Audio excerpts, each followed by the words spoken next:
He wasn't supposed to be there. Not at the private island retreat. Not at the company celebration.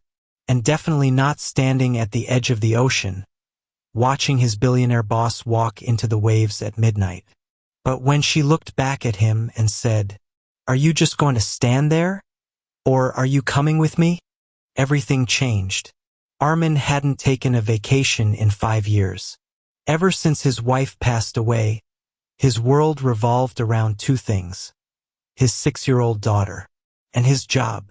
He worked as the personal operations manager for his boss, Mira Khanna, a powerful, elegant CEO who built her empire from nothing. She was fearless in boardrooms, cold in negotiations, untouchable. But tonight, she was different. The company had just closed a $1 billion deal. The private island party was her way of rewarding the team. Music played, champagne flowed, laughter filled the air. Armin stayed in the background, answering emails, making sure everything ran smoothly, like always, until he noticed her, standing alone by the shoreline. No hills, no assistance, no security, just her, staring at the ocean. He hesitated. Crossing professional boundaries was dangerous. But something about the way her shoulders dropped, the way the wind tangled her hair, she didn't look like a CEO. She looked tired. So he walked toward her. "Ma'am, is everything all right?" She didn't turn. Instead, she stepped into the water. "Do you ever feel like success is loud?" she said softly. "But loneliness is louder?" The waves reached her knees. She walked deeper. Armin's heart raced. "Ma'am, it's not safe." She laughed. Not the confident corporate laugh. A real one. "Then follow me." And he did. The water was cool. The moon reflected off the surface like shattered glass. She moved further in, turning to face him. The music from the party faded into nothing. For the first time since he'd known her, there were no titles between them. Just silence. Then suddenly, a strong wave crashed against them. She stumbled. He caught her. For a brief second, the world froze. The ocean tugged at them, her balance shaken. In the chaos of the wave, her swim strap loosened slightly. She instinctively reached to steady herself, embarrassed, vulnerable. But Armin immediately looked away. He removed his jacket and wrapped it gently around her shoulders without a word. "No stare. No hesitation. Just respect." That's when she looked at him differently. Not as an employee, not as someone beneath her, but as a man. "Why didn't you look?"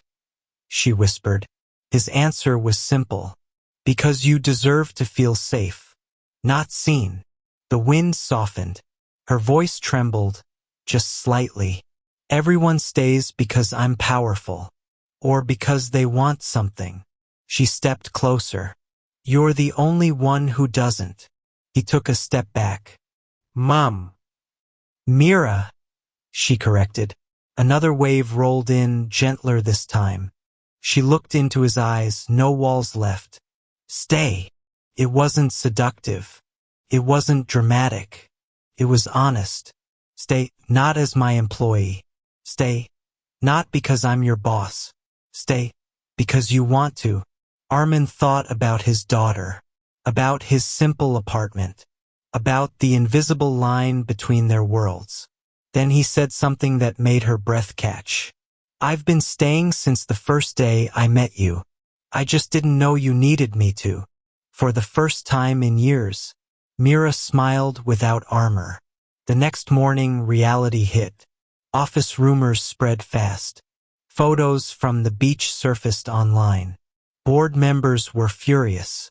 A CEO cannot be seen like this with an employee. Mira was called into an emergency meeting. Armin prepared his resignation letter before she even asked. He walked into her office quietly. "I won't let this damage what you built," he said. She looked at the letter, then tore it in half. "They think I'm strong because I built a company," she said firmly.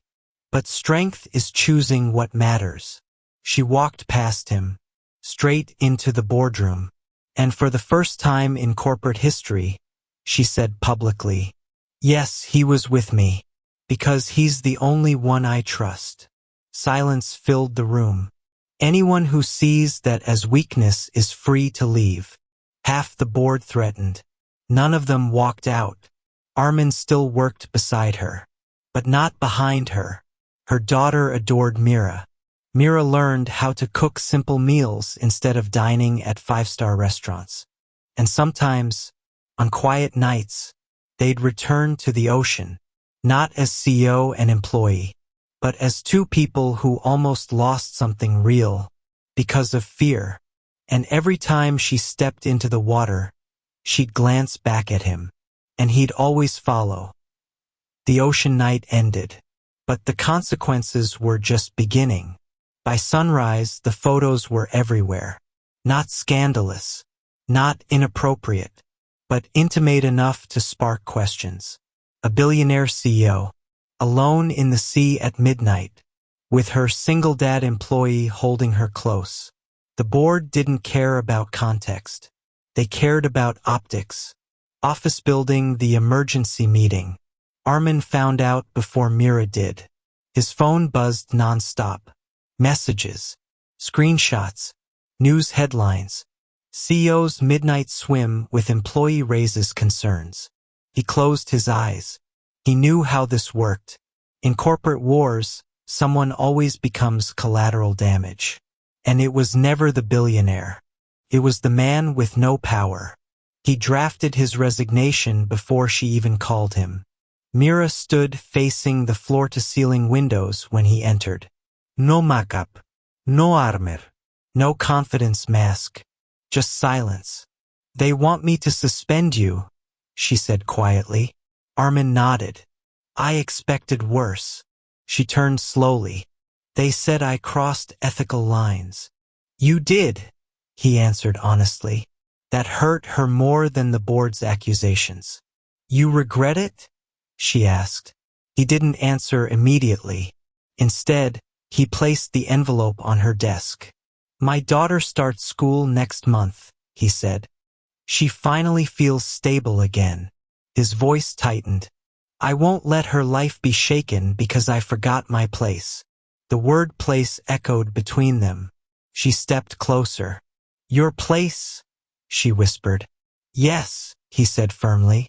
"Behind you, not beside you."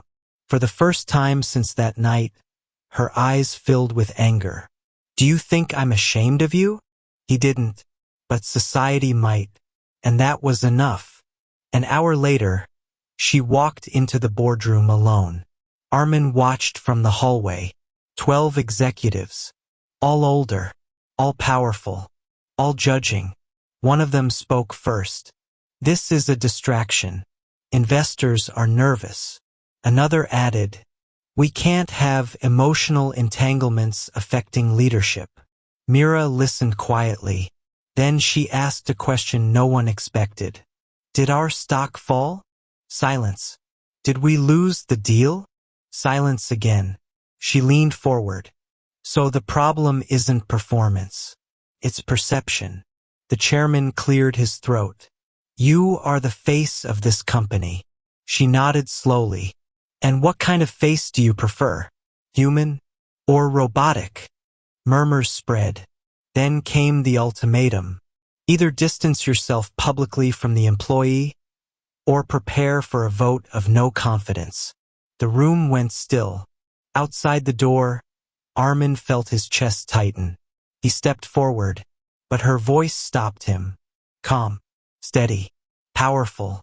"If you force me to deny someone who showed me basic human respect," she said, "then you don't deserve my leadership." Gasped. "You built this company with me, but don't mistake support for ownership." She stood. "If you want a CEO who pretends not to feel, find one." And she walked out.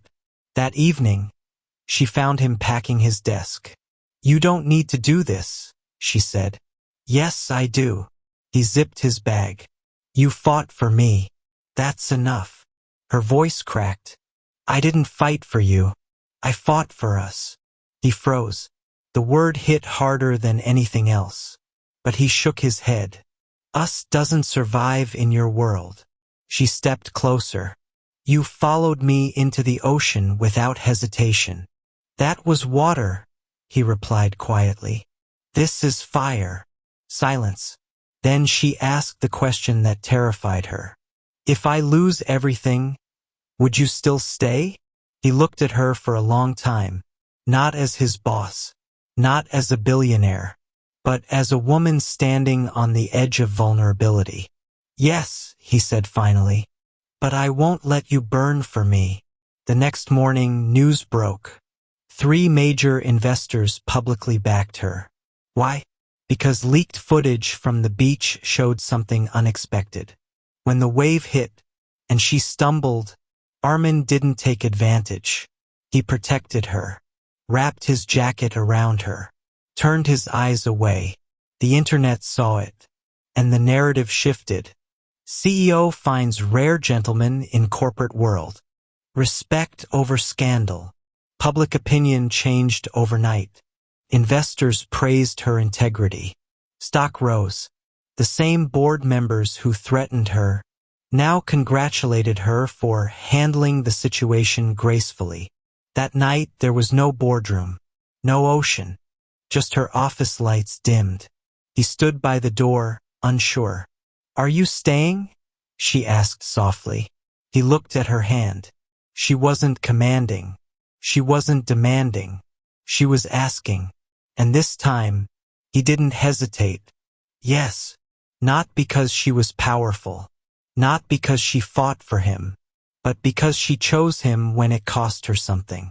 And in that moment, the line between CEO and employee didn't disappear. Transformed into something built on respect, not status.